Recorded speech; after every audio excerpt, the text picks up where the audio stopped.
I never thought I'd be the one to get that call. It was during Professor Thompson's marketing lecture when my phone buzzed violently in my pocket.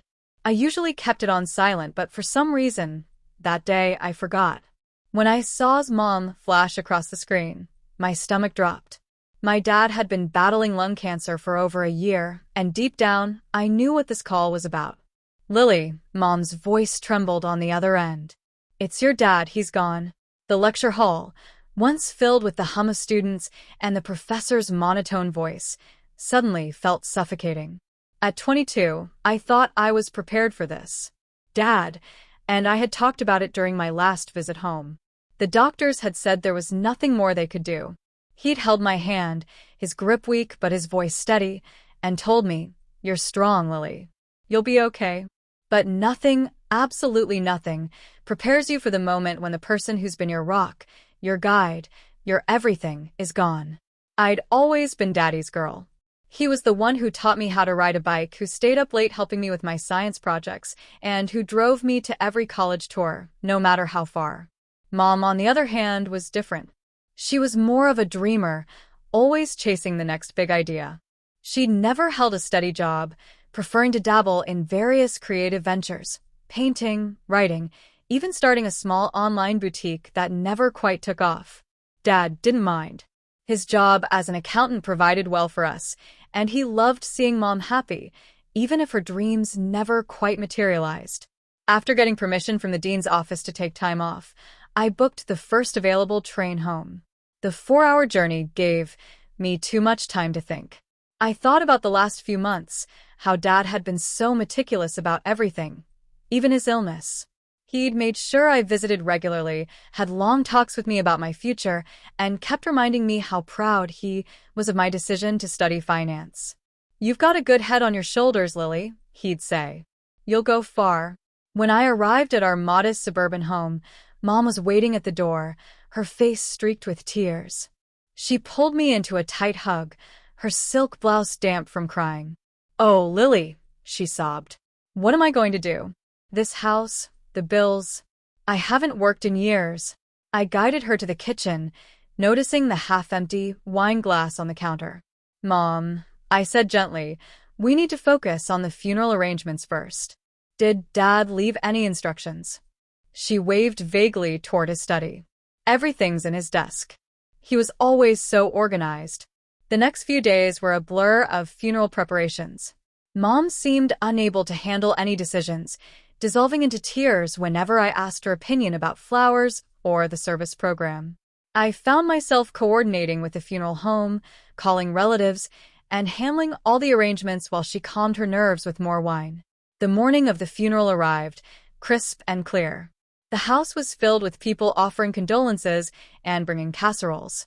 Mom put on quite a show, dramatically breaking down several times during the service. I noticed her friend, Linda, patting her back and whispering something in her ear that made Mom nod vigorously. "Your father was such a wonderful man," relatives kept telling me. "He always thought ahead, always took care of his family." I smiled politely, holding myself together. Dad wouldn't have wanted me to fall apart. He'd raised me to be stronger than that. Still, as I watched them lower his casket into the ground, I couldn't help but wonder what changes this loss would bring to our lives. A week after the funeral, Mom and I sat in Mr. Henderson's law office for the reading of Dad's will. Mom kept fidgeting with her pearl bracelet, a gift from Dad for their 25th anniversary. Mr. Henderson adjusted his glasses and began reading in his precise, measured voice. "Being of sound mind and body, I, Daniel James Carter, declare this to be my last will and testament." I listened carefully as he outlined the details. When he got to the main provisions, Mom's fidgeting stopped abruptly. "To my beloved daughter, Lily Carter, I leave our family home, along with a sum of $250,000. Mom's head snapped up. I could feel the tension radiating from her. "To my wife, Margaret Carter, I leave a monthly allowance of $2,000 to be paid from my retirement fund."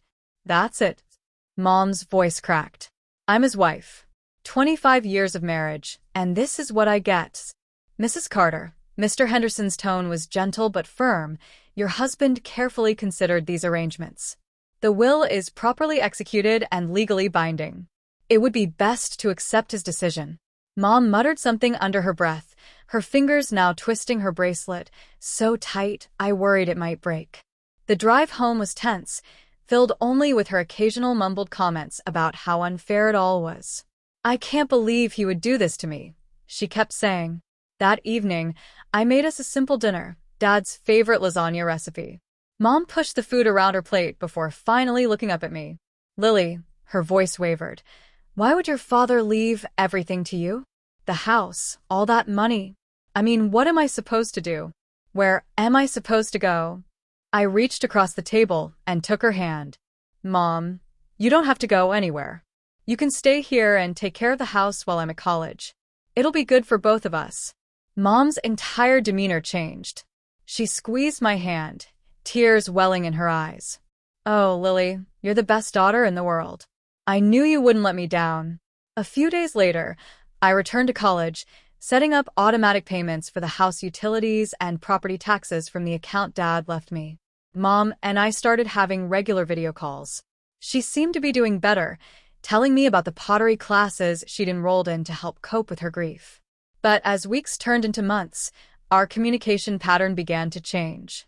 The video calls became less frequent, replaced by quick phone conversations that grew shorter each time. Mom always had somewhere to be, or something to do.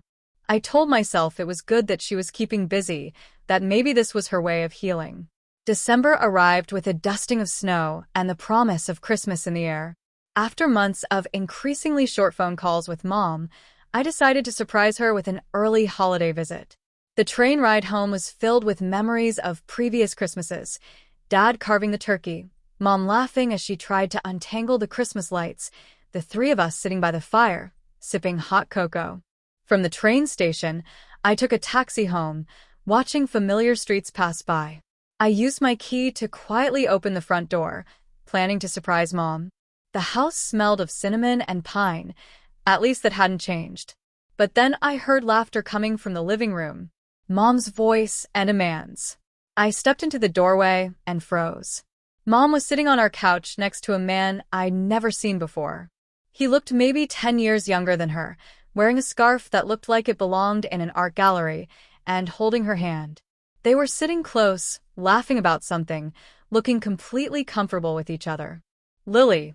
Mom jumped slightly when she saw me. "I wasn't expecting you." "Obviously," I said, still standing in the doorway. "I thought I'd surprise you for Christmas. You know, since we always spend it together as a family." An awkward silence filled the room. The man stood up, and I noticed he was wearing Dad's slippers. "Honey," Mom said, her voice unnaturally high, "I'd like you to meet Mark." She paused, glancing between us. "My husband. We got married 3 months ago." I must have misheard. "I'm sorry, did you say husband? As in married?" "Yes, sweetie," Mom said, using that tone she reserved for explaining things to a child, a tone that always drove me crazy. "We met in my pottery class. Remember the one I told you about? Mark's an artist too. We just connected 3 months ago." I did the math in my head. Dad had only been gone for 8 months. "And Lily," Mom continued, "when you find love again, you just know. I didn't tell you, because I didn't want to disturb your studies. You've been so busy with school." I looked around the room, really seeing it for the first time. Dad's favorite recliner was gone, replaced by some modern-looking chair that didn't match anything else. There were new paintings on the walls, abstract splashes of color that Mom would have hated 6 months ago. And there, on the mantel where Dad's family photos used to be, was a large wedding picture of Mom, and this, "Mark. You moved him into my house without asking me?" The words came out before I could stop them. Mom's face tightened. "Lily, this is my home too. You said so yourself, remembers?" I took a deep breath, trying to channel Dad's calm approach to difficult situations. "Well, I guess we should get to know each other then." "Mark, what do you do for work?" He smiled, but it didn't reach his eyes. "Oh, you know how it is these days. The economy, the job market." He launched into a story about his last gallery showing, then somehow segued into a funny anecdote about Mom's pottery technique, making her giggle like a teenager. I tried again. But what's your current jobs? His smile faltered slightly. Well, I'm between positions at the moment. Looking for the right opportunity, you know? Something that really speaks to my creative spirit. He's an artist, Lily. Mom jumped in defensively. He can't be confined by some corporate 9 to 5 job. His last boss just couldn't understand his vision. Some people are too conventional to appreciate true creativity. Christmas morning arrived, and I woke up to the sound of clattering dishes downstairs. Following the noise to the kitchen, I found Mom setting out our best china, the set Dad had given her for their 25th anniversary, and arranging far more place settings than usual. Mom, I asked, picking up a coffee mug from the cabinet, are we expecting company? She barely looked up from her work. Oh, yes. Mark's family is coming over for Christmas dinner. They're such lovely people, Lily. You'll see. What about the Millers? I asked. Dad's sister, Karen, and her family had spent every Christmas with us for as long as I could remember. Mom's hands paused briefly over the silverware. Lily, things are different now. I need to build relationships with Mark's family. They're part of our lives now. Before I could respond, the doorbell rang. Mom hurried to answer it, leaving me alone in the kitchen with the ghost of Christmas past. Mark's family arrived in a noisy cluster, his parents, who looked around the house with appraising eyes, and his sister, Jessica, with her husband and 2 kids. They burst in like they owned the place, immediately spreading out to explore. During dinner, Mom kept shooting me worried glances as Mark's family dominated the conversation. His father complained about property taxes in their neighborhood. His mother criticized the ham, suggesting better recipes. I sat there, pushing food around my plate, thinking about previous Christmases filled with warmth and genuine family love. Then Jessica put down her fork and smiled brightly. You know, this house is in such a perfect location, right near the good schools. And this house is just sitting here with all this extra space. Oh, that would be wonderful, Mom said, her voice dripping with false enthusiasm. We'd love to have you close by, wouldn't we, Lilies? Something inside me snapped. All the tension and frustration of the past few days boiled over. Actually, no, I said firmly. We wouldn't. This is my house. Dad left it to me, not to Mom, and certainly not to strangers who want to move in and take over. The room went silent. Jessica's face turned red, and her husband started muttering about ungrateful young people these days. Mark's parents exchanged meaningful looks, his mother clicking her tongue disapprovingly. But I barely heard them. I was staring at Mom, and she was staring back at me with an expression I'd never seen before, a mixture of embarrassment, anger, and something else that looked almost like hatred. Mark's family didn't stick around long after my outburst. We clearly aren't welcome here, Jessica announced, hurrying her children toward the door. I wouldn't want to live in this house anyway. Her emphasis on this house made it sound like a curse. As soon as the door closed behind them, Mom exploded. How could you? She screamed, her face red with anger. Do you have any idea what you've done? These are my new family. No, Mom, I said, staying calm like Dad had taught me. They're Mark's family, and they were planning to take over my house like they already owned it. Your house? She laughed bitterly. This was our family home long before your father decided to play favorites in his will. I did the right thing, I said firmly. And if you can't see that, then maybe Dad was right about everything after all. The rest of my holiday visit passed in icy silence. Mom and Mark disappeared into their room whenever I was around. I spent most of my time visiting Dad's family. Aunt Karen cried when she heard they'd excluded her from Christmas dinner, and Uncle Dave just shook his head sadly. Your father would be heartbroken to see this, he said. When I returned to college, I thought the distance might help heal things. I was wrong. Mom's calls started coming again, but they were different now. She barely asked about my classes or my life. Instead, every conversation turned to money. Mark and I are struggling, Lily, she said during one call. The monthly allowance barely covers anything these days. We need help. Mom, I suggested gently, maybe it's time for both of you to look for jobs. The line went quiet for a moment. How dare you? She finally hissed. I'm your mother.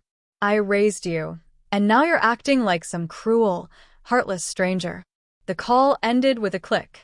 An hour later, my phone buzzed with a message from her, a photo of an empty refrigerator, followed by dramatic text. "When we starve to death, it will be on your conscience." I stared at the message for a long time, remembering how Mom used to guilt-trip Dad the same way when she wanted something. He usually gave in, saying it was easier than fighting. Despite knowing better, I found myself transferring money from Dad's account to hers. It became a pattern. Her dramatic pleas, my reluctant transfers, her temporary gratitude, followed by more demands. The next months passed this way, with Mom and Mark living in my house while I finished college. They didn't attend my graduation ceremony, sending a text about being too busy with some art exhibition. I knew it was because I'd stopped sending extra money the month before, tired of enabling their lifestyle. After graduation, I decided to return home.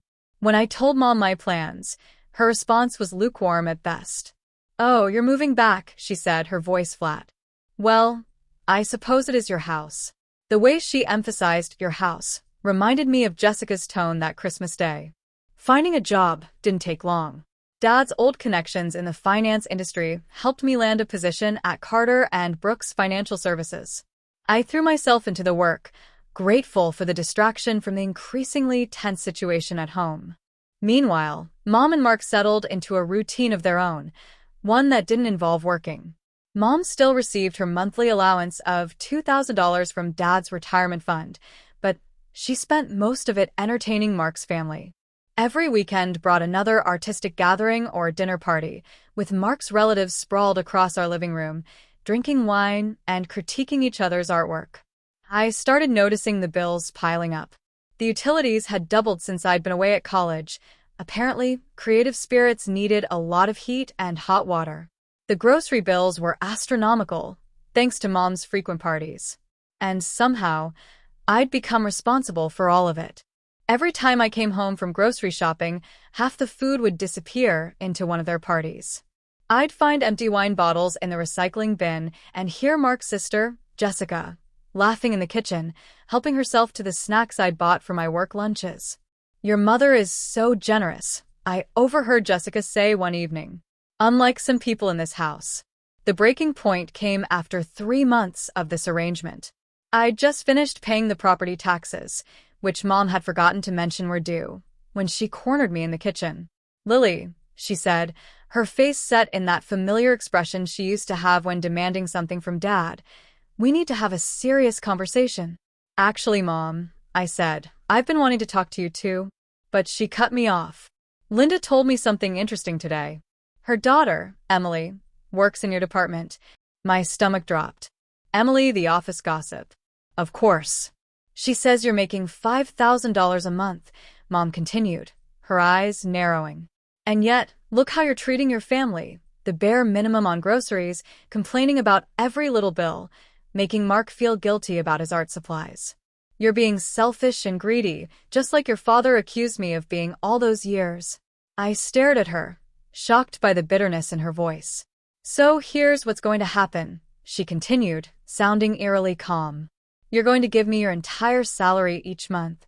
I'll manage the household expenses, and if you behave like a good daughter should, I'll give you back maybe a third, possibly even half, if you start showing proper respect to Mark and his family."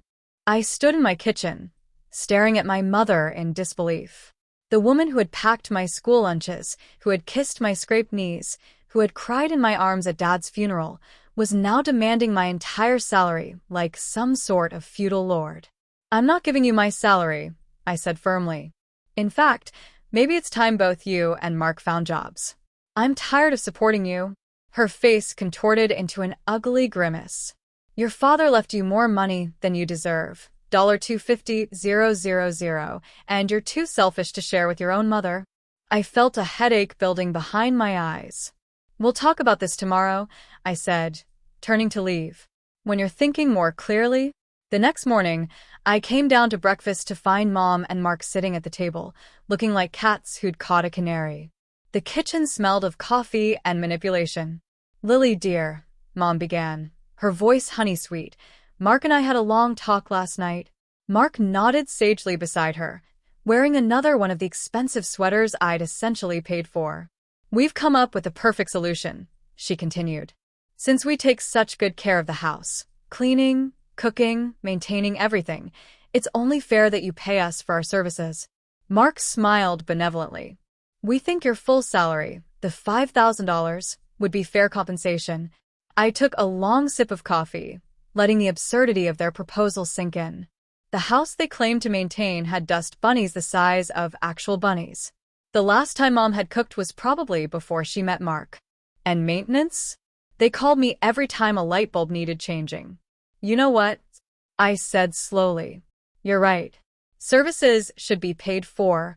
Their faces lit up like Christmas trees. Mom reached for Mark's hand, squeezing it triumphantly. But I continued.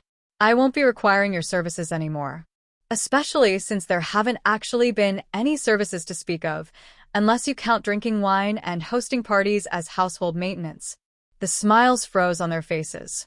In fact, I stood up from the table, surprising myself with how calm I felt. I want you both out of my house. You have 7 days to find a new place to live. After that, I'll be contacting a lawyer about formal eviction proceedings. The color drained from Mom's face as she realized I was serious. She leaped up from her chair, grabbing one of Dad's old plates from the table. Break it, I said coldly, and I'll deduct it from your next allowance check, along with anything else you damage during your tantrum. Mom's hand shook, but she didn't drop the plate. I turned and walked upstairs to my room. Behind me, I could hear Mom's screams turning to sobs, Mark's attempts at consolation, the sound of things being knocked around in the kitchen. But for the first time since Dad died, I felt like I was doing exactly what he would have wanted me to do. A soft knock on my bedroom door came a few hours later. Lily, sweetie, Mom's voice had shifted back to its sugary sweet tone. Can we talk? I opened the door but stayed in the doorway, blocking her entrance into my space. She'd fixed her makeup and put on the sweater she used to wear when trying to convince Dad to buy her something expensive. I was just joking about the money, she said, attempting a light laugh. We don't need your salary, Mark, and I just want to keep living here with you. We're family after all. No, Mom, I replied, feeling suddenly tired. I've made my decision. You need to find your own place to live. For the next few days, she tried every manipulation tactic in her playbook. She left tearful notes under my door, sent Mark to plead their case, claiming they'd changed. She even tried guilt-tripping me with more photos of empty cupboards and unpaid bills. I stopped eating meals with them, ordering takeout to my room instead. The sound of their voices downstairs, alternating between arguing and planning their next move, became background noise to my new reality. A week later, I came home from work to find them packing. Mom was dramatically throwing things into boxes, making sure I could hear every item hit the cardboard. I hope you're happy, she spat when she saw me. Throwing your own mother out on the street. Mark stood behind her, arms crossed. Some daughter you turned out to be? They left that evening in a flurry of curse words and slammed doors. As their car pulled away, I walked through the house that was finally, truly mine. Over the next few weeks, news trickled in through the family grapevine. Aunt Karen called to tell me Mom was bad-mouthing me to anyone who would listen, claiming I'd cruelly evicted her out of pure spite. But don't you worry, Aunt Karen assured me. We all remember how she treated your father. Nobody's buying her victim act this time. Uncle Dave told me that Mom and Mark had tried moving in with Jessica, the same sister who'd wanted to take over my house at Christmas. She turned them down flat. Suddenly, their perfect new family wasn't so perfect anymore, he chuckled. Mark's parents, who'd spent countless evenings enjoying Mom's parties in my house, also refused to take them in.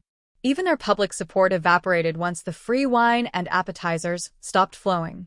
Mom eventually found a small apartment across town, using her monthly allowance from Dad for rent. For the first time in her adult life, she had to get a real job, a sales position at a local boutique. Mark, true to form, remained unemployed, still claiming he was too creative for regular work. I ran into her once at the grocery store. She looked different, older, somehow, without all her expensive creams and salon appointments. She started to turn down my aisle, then quickly wheeled her cart in the opposite direction. Standing in my father's, my house a few months later, I finally felt ready to make changes. That weekend, I bought paint samples and gardening tools. The house that had seen so much drama and pain would become something new. As I planned the renovations, I realized that sometimes you have to tear something down to build something back stronger.